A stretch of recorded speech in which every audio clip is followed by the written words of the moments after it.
My name is Amelia Vance. I am 26 years old and I live at 42 Oak Street. My mother didn't scream. She didn't throw a plate. She didn't even look angry. She just wiped her mouth with a paper napkin, set it down on the table and looked at me. Amelia, she said. Her voice was calm. It was the same voice she used to order coffee. We sold the house. We are moving tomorrow. You have 1 month to find a new place. You are not coming with us. The room went silent. I felt cold instantly, like someone had opened a window in winter. I looked at my father, hoping he would say something, hoping he would tell her this was a bad joke. But he just kept staring at his plate, pushing peas around with his fork. My older sister smirked behind her glass of water. My younger sister leaned over and whispered, "Good luck paying rent." They didn't ask if I was okay. They didn't ask where I would go. They just wanted me gone. By the next morning, the house was empty. They took the furniture. They took the family photos. They took the life out of the rooms. They left me in a hollow shell. But they made one huge mistake. They thought I was helpless. They didn't know the truth about who had actually signed the papers. 6 months later, my phone buzzed with a text from my mom. "Why are you still there?" I looked at the message and started to laugh. She had no idea. But before I tell you how everything flipped, like and subscribe, drop a comment. Where are you watching from? My name is Amelia Vance. I am 26 years old. I learned how to be invisible when I was 6 years old.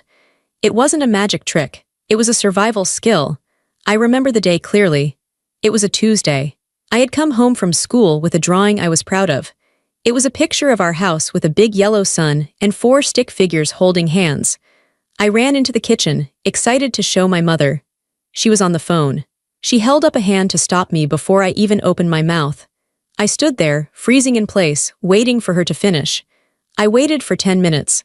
My legs started to hurt. When she finally hung up, she didn't look at me. She looked past me at my older sister, Jessica, who had just walked in. "Jessica, did you find the dress for the dance?" Mom asked, her voice bright and interested. I lowered my drawing. I folded it in half, then in half again until it was a small square. I put it in my pocket and walked to my room. That night, I threw it in the trash. That was the first lesson. Do not interrupt. Do not demand attention. Do not take up space. By the time I was 26, I had perfected this art. My name is Amelia. To the outside world, I am a successful software engineer. I make good money. I solve complex problems. I lead a team of developers who respect me. But the moment I crossed the threshold of my parents' house, I stopped being Amelia the engineer. I became Amelia the furniture.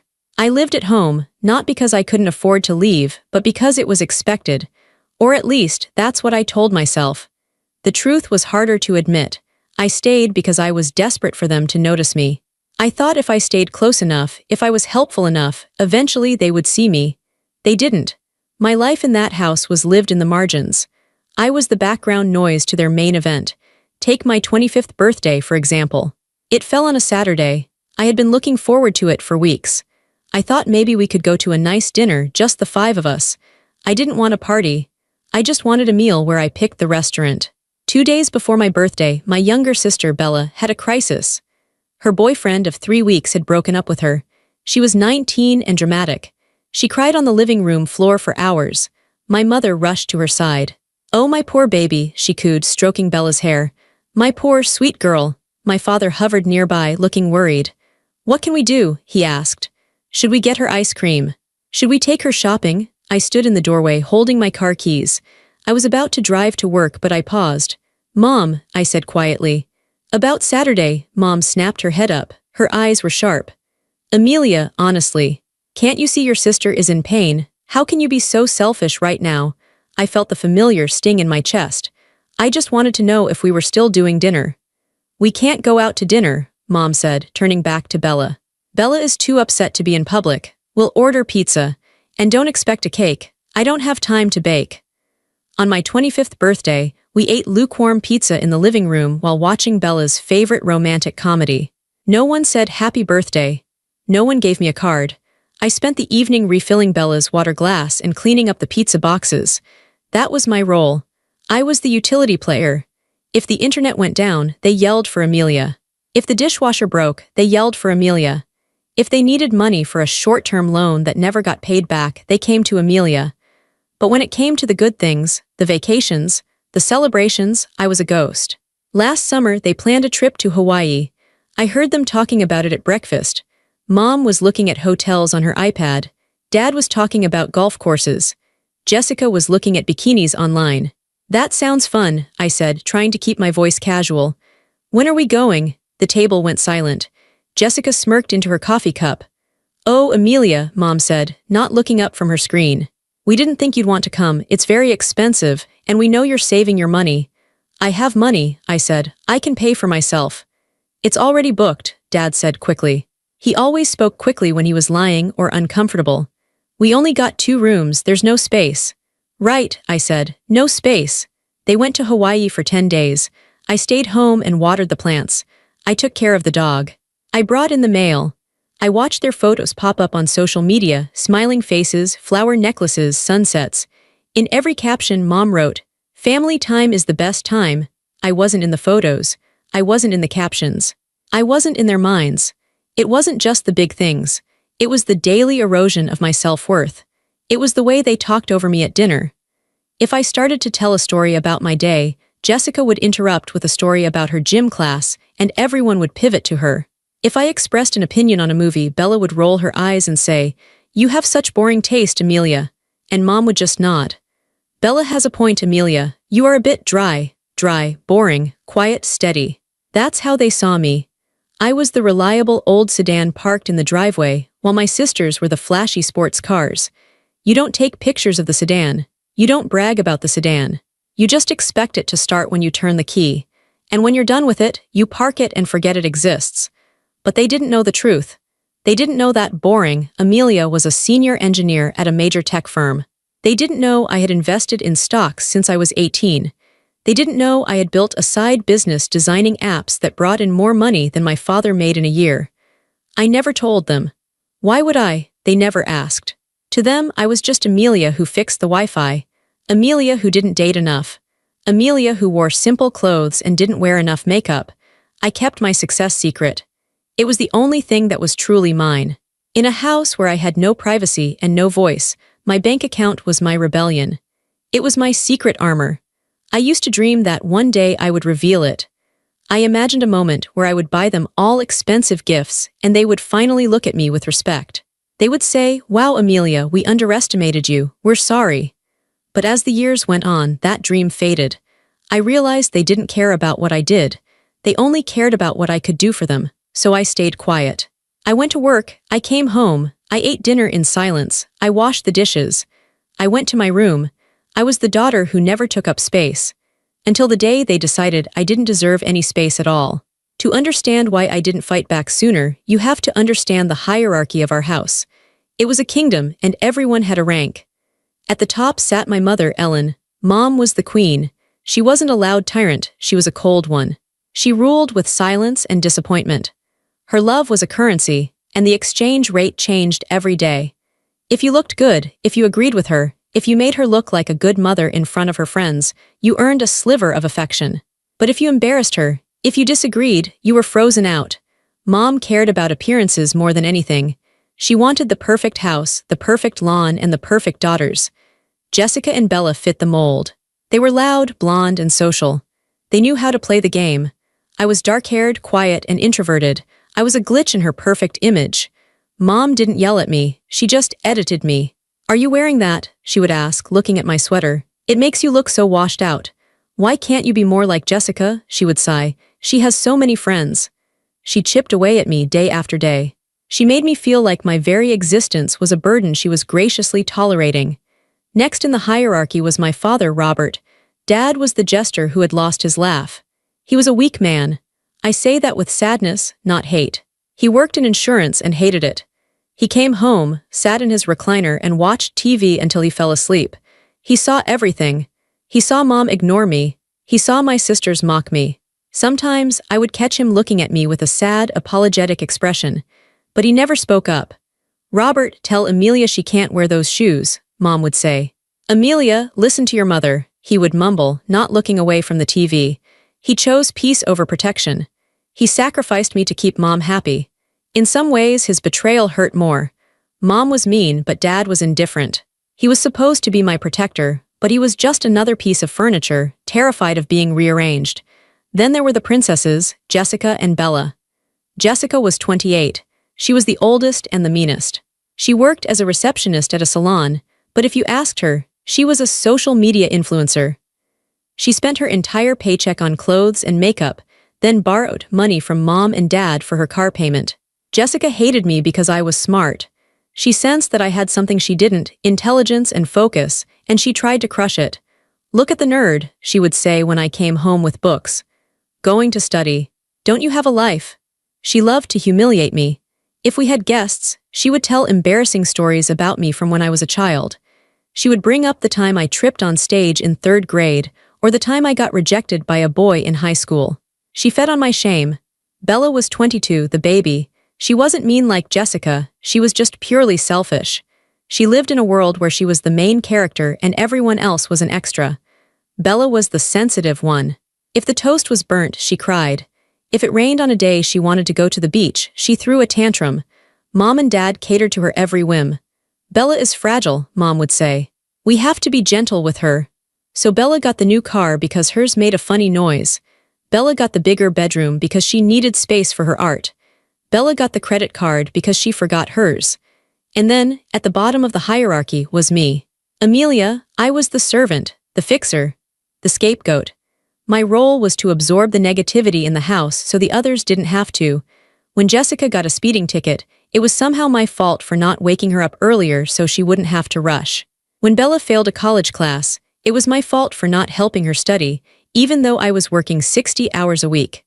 When Mom was in a bad mood, I was the target. I remember one specific Tuesday evening, about 3 months before the betrayal dinner. I had come home late from work, exhausted. I walked into the kitchen to find a disaster. Dishes were piled high in the sink. Tomato sauce was splattered on the stove. Pizza boxes were open on the counter. Mom, Dad, Jessica, and Bella were in the living room, laughing at a movie. I walked in. "Did anyone save me dinner?" I asked. Mom didn't turn around. "We ordered pizza, there might be a crust left." I looked in the box. It was empty, just grease stains. "And Amelia," Mom added, "clean up the kitchen before you go to bed. I made sauce earlier and I'm too tired to clean it." "I just got home," I said, my voice shaking slightly. "I've been working since 7 this morning." Jessica laughed. "Oh, poor Amelia. Tapping on a keyboard is so hard." "I'm on my feet all day," Jessica said. She sat at a desk. "You have it easy." "Just do it, Amelia," Dad said from his chair. "Don't start an argument. We're trying to relax." I stood there for a moment. I looked at their backs. They were a unit, a closed circle. I was on the outside, looking in. I went to the kitchen. I scraped the dried sauce off the stove. I loaded the dishwasher. I wiped the counters. I ate a piece of plain toast over the sink. I washed their plates. I washed the forks they used to feed themselves while I starved. As I scrubbed a stubborn stain on a pot, I realized something. I wasn't just their daughter, I was their appliance. I was useful to them, but I wasn't loved by them. And you don't keep an appliance when you move houses. You sell it. You leave it behind, you upgrade. I just didn't realize how soon my expiration date was coming. The air in the house was strange that day. It felt heavy, like the atmosphere before a thunderstorm. I had come home early, around 5 p.m. Usually the house was chaotic, but today it was quiet. Too quiet. I found my mother in the kitchen. She wasn't cooking. She was standing by the window, looking out at the backyard. The kitchen was spotless. The counters were cleared of the usual clutter. No mail, no keys, no random cups. "Hi, Mom," I said, putting my bag down. She turned slowly. She looked me up and down, her eyes cold and assessing. "Dinner is at 6 sharp. Don't be late. Wash your hands." "Is everything okay?" I asked. "Just be at the table," she said and walked out of the room. My stomach twisted. A family meeting. We never had family meetings unless something was wrong. Had someone died? Was Dad sick? I went upstairs to my room. I changed out of my work clothes into a comfortable sweater and jeans. I sat on my bed for a moment, looking around. My room was the smallest in the house. It barely fit my bed and a small desk. The walls were painted a pale gray I had chosen myself. It was my sanctuary. I heard the front door open. Dad was home, then the giggling of my sisters. They were all here. At 6 p.m., I went downstairs. The dining room table was set. Not with the everyday plates, but with the good china. There was a roast chicken in the center, steaming vegetables, and a salad. It looked like a Thanksgiving dinner in the middle of April. Everyone took their seats. Mom at the head of the table, Dad opposite her, Jessica and Bella on one side, me alone on the other. Mom poured wine for herself and Dad. She didn't offer me any. Eat, Mom said. We ate in silence. The only sound was the clinking of silverware on porcelain. The roast chicken tasted like dust in my mouth. I couldn't swallow. I watched my family. Dad was sweating. He kept wiping his forehead with his napkin. He refused to look at me. He stared intently at his carrots. Jessica was smirking. She kept shooting glances at Bella. Bella looked bored, picking at her food, checking her phone under the table. Mom ate with precision. Cut, chew, swallow. Cut, chew, swallow. Finally, Mom set her fork down. The sound rang out like a gunshot in the quiet room. Robert, she said. Dad jumped slightly. He cleared his throat. Yes, Ellen. Tell her, Mom commanded. Dad looked at me then for a split second before his eyes darted away to the wall behind my head. Amelia, he began, his voice weak. We have some news. I gripped the edge of the table. What is it? We've sold the house, Dad said. I blinked. You sold the house, this house? Yes, Mom interrupted. Her voice was steady, void of any emotion. We accepted an offer 2 months ago. The closing was finalized yesterday. I was stunned. But where are we going? Why didn't you tell me? We are moving to Arizona, Mom said. Your father and I are retiring. The climate is better there. We bought a beautiful condo in Scottsdale. It has a pool, a golf course view, it's perfect. My brain was trying to catch up. They were moving to Arizona. Okay, I said slowly. That's big news. When do we move? Mom picked up her wine glass and took a sip. She looked at me over the rim. We move tomorrow, I froze. Tomorrow? The movers are coming at 7 a.m., Mom said. Everything is packed. The boxes are in the garage. We've been packing while you were at work for the last few weeks. I looked at them. Packed, while I was at work. That explained the quietness, the closed doors. But I stammered. I haven't packed, I have work. How can I pack everything tonight? Mom set her glass down. She folded her hands on the table. She looked at me with a gaze so direct and so cold it felt like she had slapped me. You don't need to pack for Arizona, Amelia. You're not coming. The world stopped. The clock on the wall stopped ticking. What? I whispered. The condo is a 2-bedroom, Mom explained, as if she were talking to a slow child. 1 room for us. 1 guest room for when the girls visit. She gestured to Jessica and Bella. Jessica is moving in with her boyfriend next week, Mom continued. And Bella is coming to Arizona with us until she finds a job there. She'll stay in the guest room. I looked at my sisters. Jessica was grinning openly now, a cruel, satisfied smile. Bella gave a little shrug as if to say, sorry, not sorry. So, I said, my voice trembling. I have nowhere to go. You are 26 years old, Mom said. It is time you stood on your own 2 feet. We have supported you long enough. Supported me, I said, my voice rising. I pay rent, I pay for the groceries. I pay the internet bill, I fix everything in this house. Lower your voice, Mom snapped. You are ungrateful. We gave you a roof over your head. Now the roof is sold. You have 1 month to vacate the premises. The new owners don't take possession for 30 days. We negotiated that specifically for you. See, we are generous. Generous? I choked out. You're leaving me tomorrow with no notice. I looked at my father. Dad, please. You can't do this. Dad looked at his plate. Your mother thinks it's best, Amelia. It's time for you to launch. Launch? I laughed, a hysterical, broken sound. You're not launching me. You're evicting me. Call it what you want, Mom said, standing up. The movers come at 7 a.m. I suggest you go to your room and stay out of the way. We have an early flight. Jessica leaned forward. Don't worry, Amelia.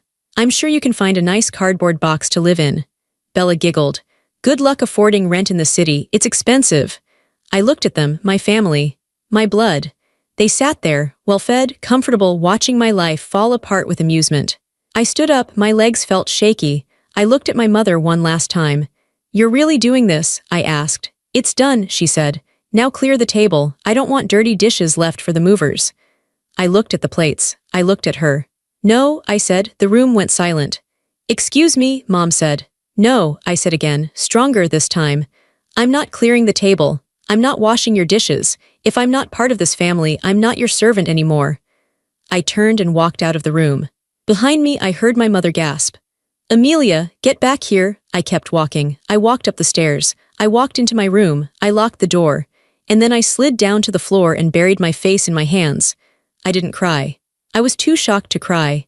I sat there in the dark, listening to them downstairs. They were laughing. They were already moving on. I was disposable. I didn't sleep that night. I lay in bed, staring at the ceiling, listening to the sounds of the house. I heard them moving around downstairs until late. I heard suitcases being zipped. I heard the thud of heavy items being moved to the garage. At 6:30 a.m., the trucks arrived. I heard the heavy rumble of the engine in the driveway. The beep beep beep as it backed up. I got up and went to the window. It was a massive moving truck. 2 men in blue uniforms jumped out. Mom was already outside, pointing, directing, commanding. She looked energized, happy. I put on jeans and a t-shirt. I opened my door. The hallway was already different. The pictures were gone from the walls. The small table with the vase was gone. It looked like a hotel that was shutting down. I walked downstairs. The chaos was organized. Dad was carrying boxes. Jessica and Bella were sitting on the front porch, drinking coffee, watching the movers work. When I walked into the living room, Mom stopped me. "Good, you're up," she said. She handed me a set of keys. "These are the spare keys. Leave them on the counter when you leave in a month. Do not lose them." She didn't ask how I slept. She didn't ask if I was okay. "Amelia," Dad said. He was holding a box marked Master Bedroom Linens. He looked tired. "Amelia, Robert, put that in the truck," Mom barked. Dad closed his mouth. He looked at me with sad, watery eyes, then turned and walked out the door. I stood in the corner of the living room and watched them dismantle my life. They took the sofa where we used to watch movies, mostly movies I didn't want to watch, but still. They took the dining table where they had just betrayed me.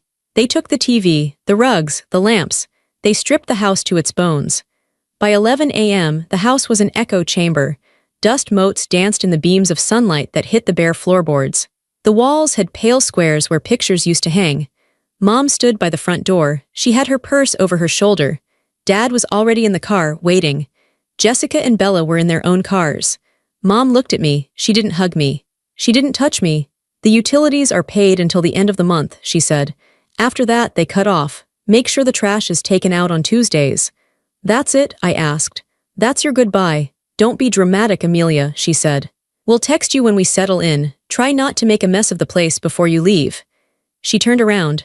She walked out the door. She didn't look back. I watched through the window. Mom got into the passenger seat of Dad's car. She checked her makeup in the mirror. Dad started the engine.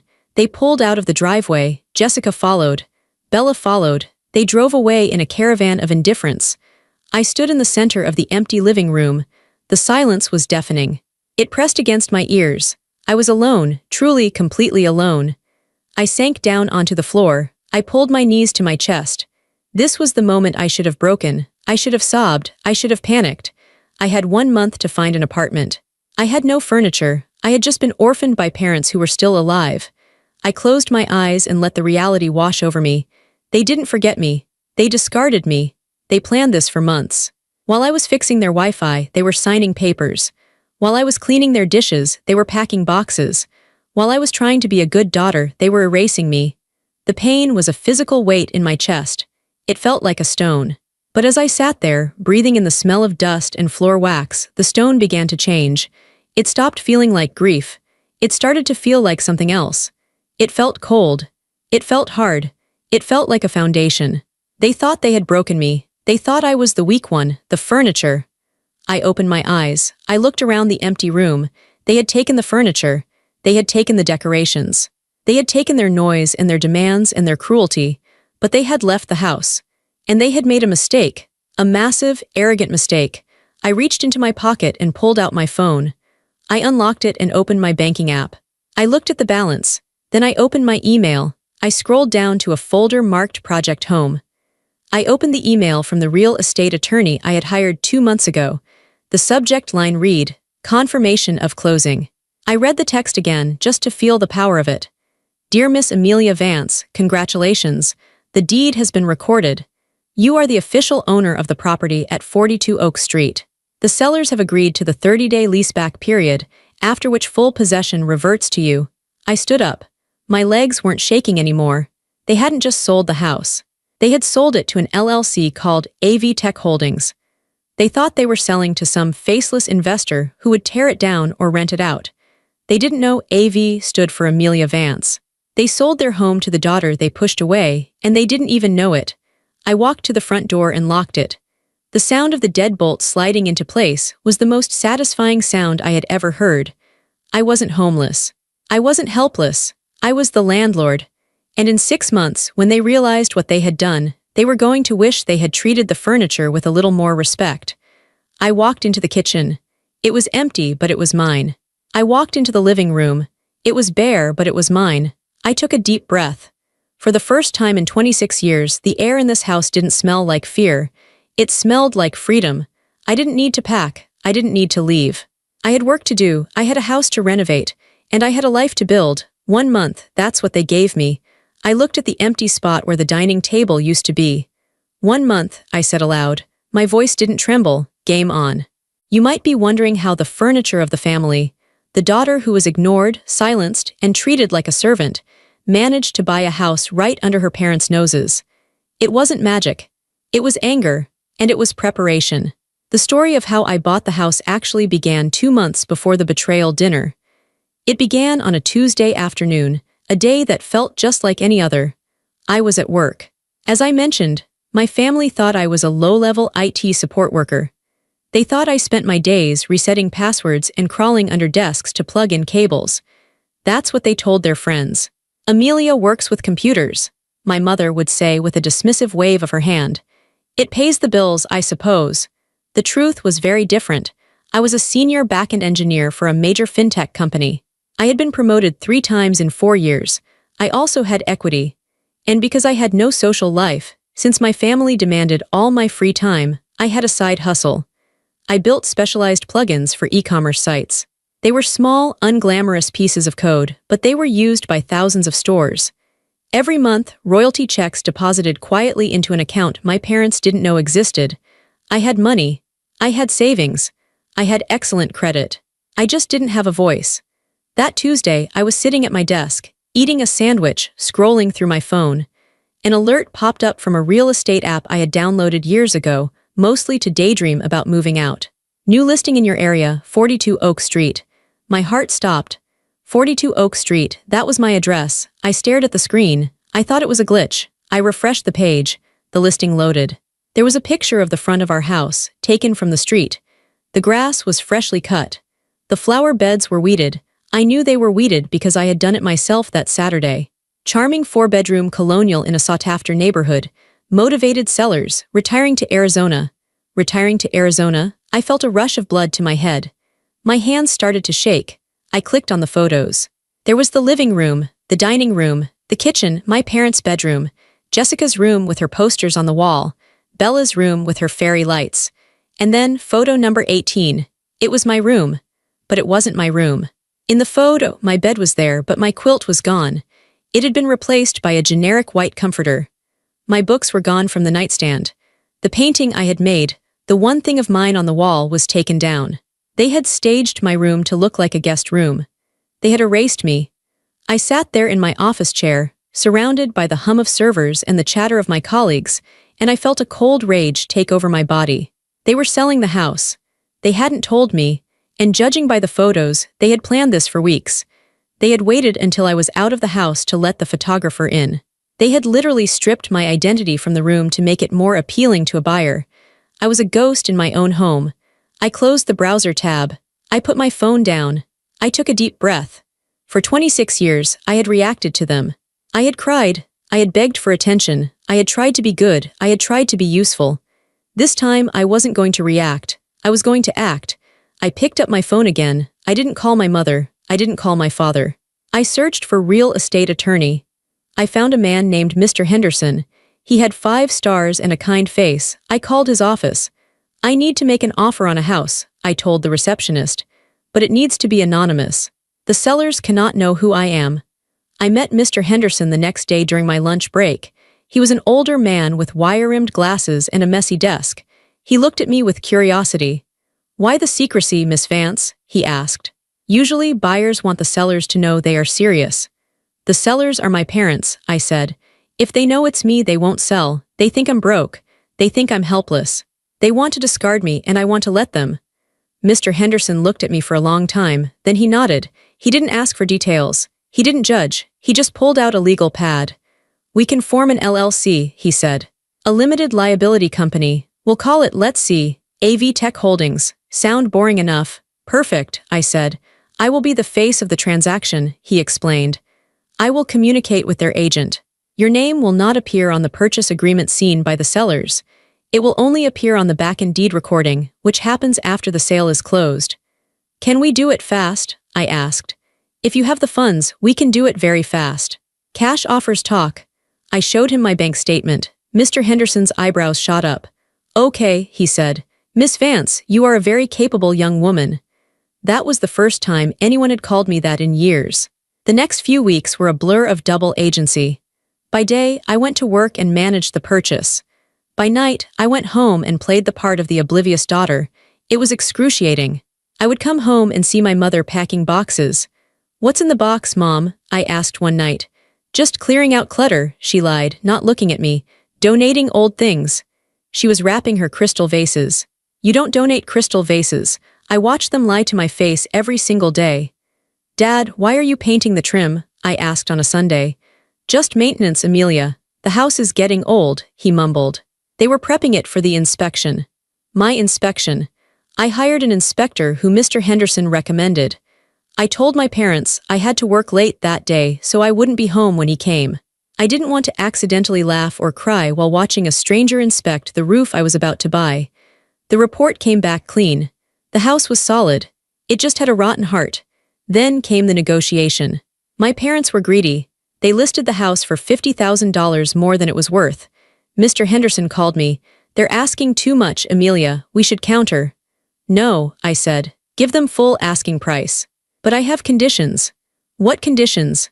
I want a 30-day closing, and I want a clause that says the property is sold as is, but the sellers must vacate all personal property. And I paused. I want to give them a leaseback option. A leaseback? Yes, they can stay in the house for 30 days after closing. I don't want to kick them out immediately. I want them to think they have time. You're a better daughter than they deserve, Mr. Henderson mumbled. We submitted the offer, a full-price, all-cash offer from AV Tech Holdings. My mother was ecstatic. I remember the night their agent called them. We were eating tacos. My mother's phone rang. She answered it and her face lit up. Cash, she practically squealed. Full ask, oh my God, yes, yes, we accept. She hung up and grabbed my father's hands. Robert, we did it. A tech company bought the house, an investment firm. They paid cash. Jessica clapped. That's amazing. That means you guys have extra money for the condo in Scottsdale, right? Yes, Mom beamed. We're rich. I sat there chewing my taco. I was the investment firm. I was the tech company. I was the one making them rich. And they didn't even look at me. What about Amelia? Dad asked quietly. Where will she go? Mom waved her hand. Oh, she'll figure it out. She's an adult. This is our chance, Robert. We can't let her hold us back. I drank my water to hide the smile that was fighting to form on my lips. It wasn't a happy smile. It was a sharp, dangerous smile. She'll figure it out. Yes, Mother, I figured it out. The closing happened while I was at work. I actually took the day off and went to Mr. Henderson's office. I signed the papers. I wired the money. I held the keys, my own set of keys, in my hand. When I came home that night, the sold sign was up in the yard. My parents were popping champagne. Amelia, Mom called out. Have a glass of champagne, we have great news. What is it? I asked, playing dumb. We sold the house, she announced. To a big company, we're moving to Arizona. Congratulations, I said. I took the glass. To the new owners. To the new owners, Mom cheered.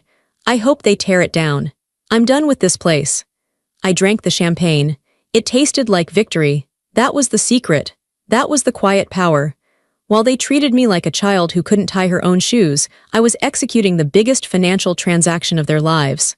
I held that secret inside me like a burning coal. It kept me warm when they told me to leave. It kept me steady when they drove away. They thought they were abandoning me in an empty house. They didn't know I had the deed in my pocket. The first night alone in the house was strange. I locked the door after they left. The silence was heavy. For years, the sounds of this house had been the sounds of my oppression, my mother's sharp footsteps, Jessica's loud TV, the slamming of doors. Now there was nothing, just the hum of the refrigerator and the wind outside.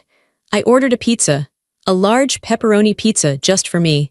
I sat on the floor of the living room, right in the center, and ate it out of the box. I didn't have a table, I didn't have a chair, but I had peace. I slept on the floor that night, on a camping mattress I had bought. I woke up the next morning with a stiff back, but when I opened my eyes, I didn't feel that familiar dread. Usually I woke up wondering, what will Mom be mad about today? What did I forget to do? Today nobody was mad. Nobody needed me. I stood up, stretched, and looked at the empty walls. Okay, I said. Time to exorcise the ghosts. The renovations started that weekend. I didn't just want to furnish the house, I wanted to reclaim it. I needed to scrub their energy out of the drywall. My mother loved beige. Beige walls, beige carpets, beige curtains. She said it was elegant. I thought it was suffocating. I went to the hardware store and bought paint, not beige. I painted the living room a soft, warm sage green. I painted the kitchen a bright, cheerful yellow, a color my mother famously hated. She called yellow trashy. I thought it looked like sunshine. I painted my old room, the room they had erased, a deep, calm navy blue. I turned it into an office. I wasn't going to sleep there anymore. I was taking the master bedroom. Taking the master bedroom was a psychological hurdle. The first time I walked into it, I felt like I was trespassing. This was the Queen's chamber. This was where the decisions were made. I ripped up the carpet. It smelled like my father's cologne and my mother's hairspray. I had the hardwood floors underneath refinished until they gleamed. I bought a bed. A huge, king-sized bed with a velvet headboard. I bought white linen sheets with a high thread count. I bought pillows that felt like clouds. I bought a sofa for the living room, not leather. I bought a soft, gray sectional that you could sink into. I bought colorful rugs. I bought plants, dozens of plants. Monstera, fiddle leaf figs, pothos. I filled the house with life. I spent money I had been saving for years. And every dollar I spent felt like I was buying back a piece of my soul. My work life changed, too. Without the constant drain of my family's drama, I had energy. I wasn't rushing home to cook dinner for ungrateful people. I wasn't spending my weekends running errands for Bella. I stayed late at the office because I wanted to. I took on a new project leading a team of junior developers. One day, my boss, Sarah, called me into her office. "Amelia," she said, "you're different lately." I tensed up. "Different bad?" "No," she smiled. "Different good, you're lighter, you speak up more in meetings, you seem confident. Whatever you're doing, keep doing it." I smiled. "I just got rid of some dead weight at home," I said. "Well, it suits you," she said. "We're giving you a raise and a bonus." I walked out of her office feeling 10 feet tall. 6 months passed. The house was unrecognizable. It wasn't the Vance family home anymore. It was Amelia's house. I had friends over, real friends. People from work and a few friends from college I had reconnected with. We had dinner parties. We sat on my yellow kitchen chairs and drank wine and laughed. Nobody made fun of me. Nobody interrupted me. Nobody told me to clear the table while they relaxed. I was happy. Actually, genuinely happy. I had almost forgotten about them. They were in Arizona. I assumed they were living their perfect, retired life. They had sent a few texts in the beginning. "Mom, week 1, we arrived. The condo is smaller than we thought. Bella is complaining about the heat. Dad, week 3, do you know where the tax files are? I think I left them in the attic. Jessica, month 2, hey, can you Venmo me $50? I'm short for rent." I ignored Jessica. I answered Dad briefly. I sent Mom a thumbs-up emoji. I stopped checking my phone for their approval. I didn't care if they liked my profile picture. I didn't care if they commented on my status. I had cut the cord. But the universe has a way of testing you just when you think you're safe. It was a Tuesday evening, exactly 6 months after they left. I was sitting on my velvet sofa, reading a book. The windows were open, letting in a cool breeze. My cat, I had adopted a cat named Luna, was purring on my lap. My phone buzzed on the coffee table. I picked it up. It was a text from Mom. "Mom, why are you still there?" I stared at the screen. My stomach gave a little lurch, a phantom reflex of the old fear. "Why are you still there?" How did she know? I realized then. Mrs. Gable, the neighbor across the street. Mrs. Gable was a notorious gossip. She and my mother used to talk for hours. Mrs. Gable must have seen my car in the driveway. She must have seen the lights on. My mother thought I was squatting. She thought the tech company that bought the house hadn't moved in yet, or was letting the house sit empty, and that I, desperate, pathetic Amelia, had broken back in to live there illegally. I looked at the text again. "Why are you still there?" A second text came through. "Mom, Mrs. Gable says she sees your car. Did you break in? The new owners will call the police. You are going to embarrass us. Get out immediately." She wasn't worried about me getting arrested. She was worried about embarrassment. She was worried that her daughter, the squatter, would ruin her reputation in the old neighborhood. I felt a bubble of laughter rise in my chest. It started low and rumbled up until I was laughing out loud in my empty, beautiful living room. She had no idea. I typed a response. My fingers flew across the screen. I'm not breaking in, Mom, I'm just taking care of the place. I hit send. Mom, you are unbelievable. I am calling your father. We are going to have to come back there and sort this out. I cannot believe you would be so irresponsible. Come back to Arizona? That's a long trip. Mom, we were planning to come back next week anyway to visit Jessica. We are coming to the house. If you are there, you better have a good explanation. She thought she was threatening me. She thought she was going to swoop in, scold her wayward child, and save the day. She didn't know she was walking into a trap. I looked around my living room. I looked at the sage walls, the expensive rug, the art I had chosen. Come on then, I whispered to the empty room. Come and see. I put the phone down. I didn't run. I didn't hide. I went to the kitchen and poured myself a glass of wine. The queen was coming back to her castle. But she was going to find out that the locks had been changed and there was a new ruler on the throne. I was ready. The day they arrived was a Saturday. It was raining, a slow, gray drizzle that made the pavement shine. I had been expecting them for 3 days. My mother had texted me updates on their drive from the airport, mostly threats disguised as travel updates. We are 20 minutes away. I hope you have packed your bags. We are not playing games, Amelia. I wasn't playing games either. I was sitting in the living room, drinking coffee from a mug that said Boss Lady, a gift from my friend Sarah. I was wearing my favorite outfit, soft leggings and an oversized cashmere sweater. I looked comfortable. I looked like I belonged here. At 2:15 p.m., a car pulled into the driveway. It was a rental car, a silver sedan. I watched through the front window as the doors opened. My mother stepped out first. She looked exactly the same, yet somehow different. Her hair was a little shorter, her tan was a little deeper, the Arizona sun, but her expression was the same pinched, unhappy look she always wore when she had to deal with me. My father got out next. He looked older. He was hunched over, struggling with an umbrella. Then the back doors opened. Jessica and Bella, they must have flown in to meet them.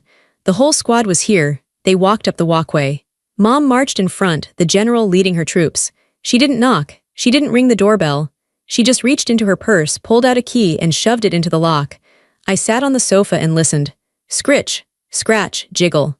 The key didn't turn. I had changed the locks the day they left. What on earth? I heard Mom mutter. She tried again. She rattled the handle. It's stuck. Robert, come help me. The lock is jammed. Dad fumbled with the door. It's not turning, Ellen. Maybe it's the wrong key. It's the only key, she snapped. She must have changed it. That ungrateful little, she started pounding on the door. Amelia, open this door right now. I know you're in there. Mrs. Gables saw your car. I took a sip of my coffee. I set the mug down on the coaster. I stood up, smoothed my sweater, and walked to the door. I unlocked the deadbolt. Click. I opened the door. My mother almost fell forward, her fist raised to knock again. She caught herself and glared at me. Finally, she huffed. Why did you change the locks? Do you know how illegal that is? You are squatting in a house that belongs to. She stopped. She had looked past my shoulder. She was expecting to see the empty, dusty shell she had left behind. She was expecting to see her failure daughter sleeping on a mattress on the floor surrounded by trash. Instead, she saw the sage green walls. She saw the expensive gray sectional sofa. She saw the abstract art on the walls. She saw the fiddle leaf fig tree in the corner, reaching toward the ceiling. She saw the warm glow of the new lamps. Her mouth fell open. What? She whispered. She pushed past me. She walked into the living room, her wet shoes squeaking on the refinished hardwood floors. What is this? She asked, spinning around. Where did this furniture come from? Dad walked in behind her, shaking his umbrella. He looked around, blinking rapidly. Wow, he said. It looks nice. Jessica and Bella crowded into the hallway. Whoa, Bella said. Did you rob a furniture store? Jessica narrowed her eyes. Did the new owners move in? Are you working for them? Is that why you're here? Are you the maid? That stung, but I didn't show it. Hello, Mom. Hello, Dad, I said calmly. Please take off your shoes. I just had the floors done. Mom ignored me. She was touching the fabric of the sofa. She looked at the label on a throw pillow. This is expensive, she muttered. She turned to me, her eyes wide with panic. Amelia, what have you done? Did you break in and decorate? The owners are going to sue us. They are going to think we did this. We sold this house empty. You need to get this stuff out, Dad said nervously. If the company sees this, Amelia, you're going to get us in trouble. The company knows, I said. They know, Mom asked. You talked to them, what did you tell them? I didn't tell them anything, I said. Because I don't talk to myself. The room went silent. The only sound was the rain hitting the window. What? Jessica said. She laughed, a sharp, nervous sound. What does that mean, you don't talk to yourself? You're weird, Amelia. I walked over to the side table. I picked up a manila folder I had prepared. Sit down, I said. I will not sit down on stolen furniture, Mom snapped. It's not stolen, I said. And it's not the company's furniture, it's mine. This house is mine. I held out the folder. Mom snatched it from my hand. She opened it. Her eyes scanned the first page. It was a copy of the deed. Property address, 42 Oak Street. Owner, AV Tech Holdings, LLC. AV Tech Holdings, Mom read aloud. See, it's a company, you're lying. Look at the second page, I said. The articles of organization for the LLC. Mom flipped the page. Her eyes darted down to the bottom.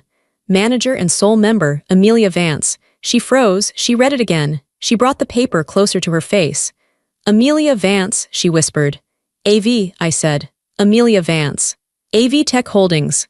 Mom looked up at me. Her face was pale, drained of all color. She looked from the paper to me, then back to the paper. You, she said, you bought the house.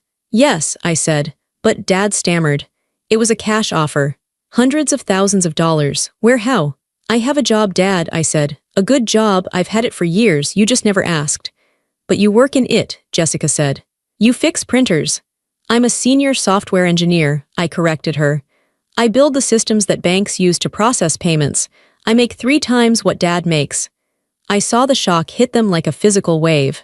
Jessica's jaw dropped. Bella looked confused, like she was trying to do math in her head. Dad looked ashamed. But Mom looked angry. She threw the folder onto the coffee table. You tricked us, she screamed.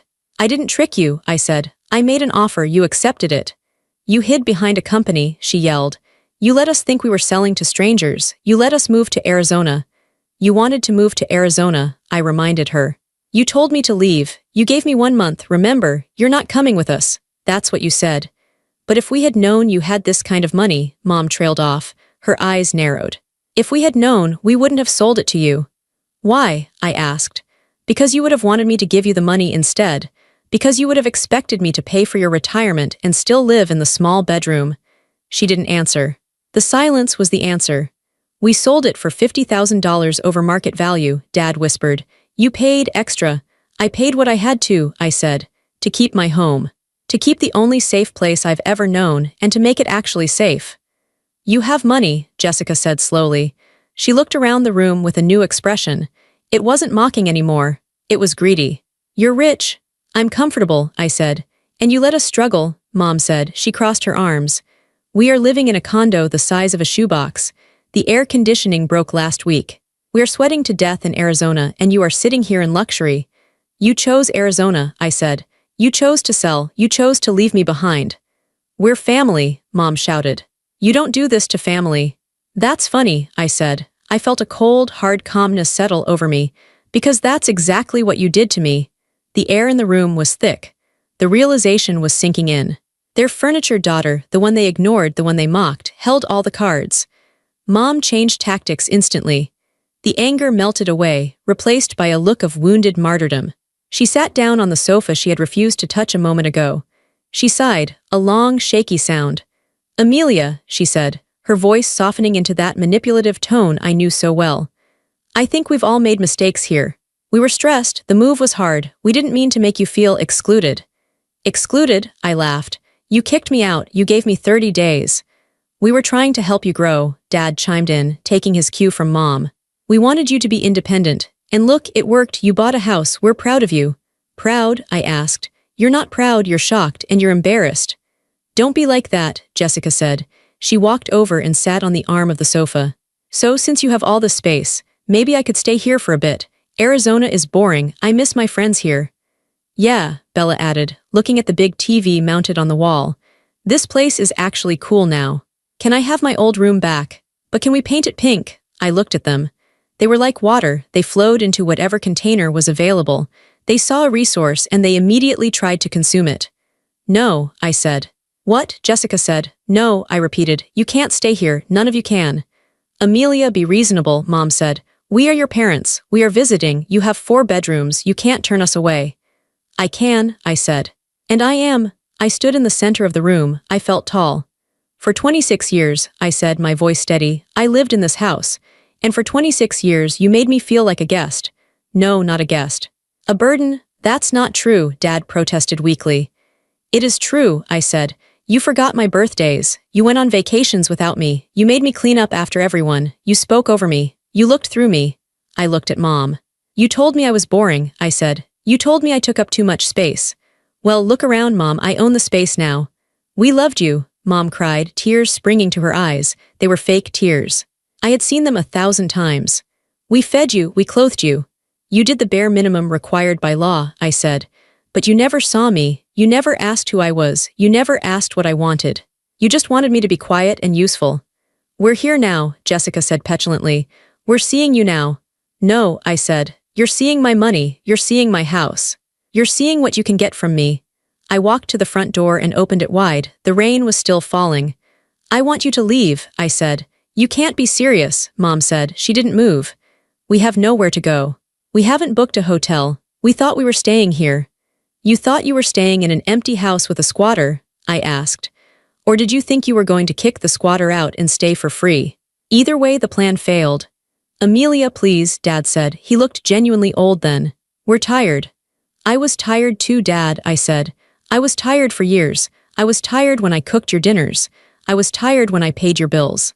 I was tired when you looked at your plate while Mom told me to get out. I pointed outside. Go to a hotel. Go to a friend's house. Go back to Arizona. I don't care, but you are not staying here. Mom stood up. Her face hardened again. The tears vanished instantly. You are a cruel, vindictive girl, she spat. You planned this, you trapped us. I protected myself, I said. There's a difference. If you throw us out, Mom threatened, don't expect us to call you. Don't expect to be part of this family. Mom, I said, looking her dead in the eye, I haven't been part of this family for a long time. You just made it official when you sold the house. She gasped. She grabbed her purse. Come on, Robert, she commanded. Come on, girls, she's insane. She marched to the door. As she passed me, she stopped. She looked at the house one last time, the warm walls, the beautiful furniture, the home she had never been able to create because she was too busy being cold. You'll be lonely, she said. You'll be all alone in this big house. I'd rather be alone in my house, I said, than lonely in a house full of people who don't love me. She flinched. She walked out into the rain. Dad followed. He stopped in the doorway. He looked at me, and for a second I saw a flicker of regret. Amelia, he said softly. Goodbye, Dad, I said. I didn't soften. He had his chance to speak up. He had 26 years of chances, Jessica, and Bella stomped past me, rolling their eyes, muttering about how I was a witch and a loser. I watched them get back into the rental car. I watched the taillights flare red as they backed out of the driveway. I watched them drive away down the wet street. I closed the door. I locked the deadbolt. Click. I leaned my forehead against the cool wood of the door. My heart was pounding in my chest, a frantic rhythm, thump thump thump, but then it slowed. I took a deep breath. I smelled the rain, the fresh paint, and the coffee. I turned around and looked at my living room. It was empty of them. The negative energy was gone. The judgment was gone. I wasn't broken, I was free. The aftermath wasn't explosive. It was quiet, and quiet was exactly what I needed. They went back to Arizona the next day. I know this because my aunt, my mother's sister, who never called me, suddenly called to tell me how heartless I was for turning my parents out into the street. They had to stay at a Best Western. Amelia, she scolded. Do you know how embarrassing that is for your mother? I'm sorry they felt embarrassed, I told my aunt. But my house is not a hotel for people who evicted me. I hung up. Then I blocked her number. That was the beginning of the purge. Over the next few weeks, I received a barrage of messages. Jessica sent long, rambling texts calling me selfish, then asking for a loan in the same paragraph. You're such a jerk, Mom is crying all day. Also, can you lend me $200? My car broke down. Block. Bella sent photos of herself crying with captions like sisterhood is dead. Block. Mom sent emails. Long, guilt-ridden essays about how much she sacrificed for me, how ungrateful I was, and how God would punish me for dishonoring my parents. She never once apologized. She never once admitted that selling the house from under me was wrong. Block. Dad didn't call. I think he was too ashamed, or maybe Mom wouldn't let him. Slowly, the noise faded. The digital tantrums stopped reaching me. My phone became a device for communication again, not a grenade I was afraid to touch. I continued to build my life. I finished renovating the backyard. I put in a fire pit and string lights. I planted a garden, tomatoes, basil, peppers. I learned that I loved gardening. I loved nurturing things and watching them grow, something my parents never did for me. My 27th birthday approached. The old Amelia would have been anxious. I would have been wondering if anyone would remember. I would have been bracing myself for a lukewarm pizza and a night of serving my sisters. The new Amelia planned a party.